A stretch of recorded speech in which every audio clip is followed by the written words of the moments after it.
पूरे बिहार का चुनाव परिणाम एक तरफ और पप्पू यादव का पूर्णिया से जीत जाना एक तरफ। ये चर्चा इसलिए हो रही है क्योंकि बहुत सारे समीकरण ने पप्पू यादव के लिए काम किया पूर्णिया में, लेकिन उन्होंने अपने नाम से एक रिकॉर्ड कायम किया है और वो रिकॉर्ड है निर्दलीय चुनाव जीतना, वो भी 14 साल बाद। आपने ठीक सुना,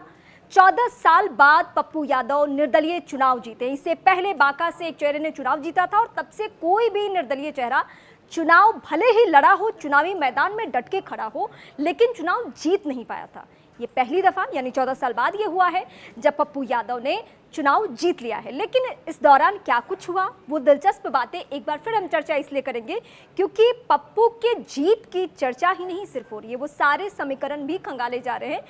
जब आरजेडी के साथ उन्होंने बैठक करी, बात करी लालू प्रसाद यादव से, तभी भी उनकी कोई बात नहीं सुनी गई। बीमा भारती को लेकर आरजेडी इस तरीके से कि कोई शर्त पप्पू यादव की सुनने के लिए कोई तैयार नहीं। कहा जा रहा था कि आप मधेपुरा चले जाइए चुनाव लड़ने, लेकिन पूर्णिया से तो बीमा भारती ही चुनाव लड़ेंगी। कांग्रेस पार्टी बिहार को लेकर इतनी मजबूर थी, लालू प्रसाद यादव के सामने इस तरीके से मजबूर थी, गठबंधन धर्म के आगे उसने झुककर पप्पू यादव को सपोर्ट तक नहीं किया और चुनावी मैदान में वो डटे रहे। हालांकि प्रियंका गांधी का आदेश था तो पप्पू यादव को नामांकन की आखिरी तारीख के दिन तक भी उन्हें पार्टी से बेदखल नहीं किया गया था, क्योंकि पूर्णिया सीट को लेकर ही पप्पू यादव ने अपनी पार्टी का विलय करवा दिया था कांग्रेस पार्टी में। और उसके बाद यानी चुनावी माहौल में हमने ये भी देखा कि पप्पू ने पहले पूर्णिया के लिए जो बातें कही, पूर्णिया मेरी माँ है, पूर्णिया के लिए तो मैं जान दे दूंगा, और इन बातों को पूर्णिया की जनता ने हाथों हाथ लिया। यानी जितनी भावनाएं पप्पू यादव की पूर्णिया को लेकर थी, सीमांचल की पूर्णिया को लेकर उतनी ही भावनाएं थी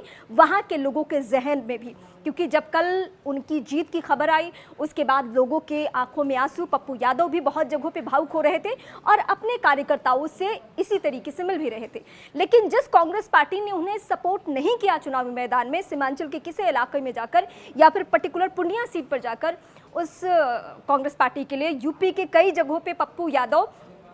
चुनाव प्रचार करते हुए नजर आए और बहुत अग्रेसिव भी दिखे। तो पप्पू की जीत ने बहुत सारी कहानियां बयां की है कि सियासत में कुछ भी स्थायी नहीं होता। जीत हार को लेकर आप अगर अपने मन में तय कर चुके हैं तो आपको सफलता मिल जाने वाली है। देश की 2 सीटें ऐसी कहानी बयां करी है, स्मृति ईरानी का हार जाना अमेठी सीट से और वहां के शर्मा का जीत जाना, और दूसरी ओर पूर्णिया से पप्पू यादव का अपने दम पर, जहां पे ये कहा जाता है कि नहीं, बिहार का जो यादव वोटर्स है वो सिर्फ और सिर्फ लालू प्रसाद को पहचानता है, उसके अलावा और किसी को पहचानता नहीं है, उनके वो कोर वोटर्स हैं। लेकिन पूर्णिया के वोटर्स ने ये दिखा दिया कि नहीं, अगर कोई पूर्णिया के लिए जान देने को तैयार है तो हम भी उसके साथ खड़े हैं, और यही जीत के लिए मूल मंत्र साबित हुआ पप्पू यादव के लिए।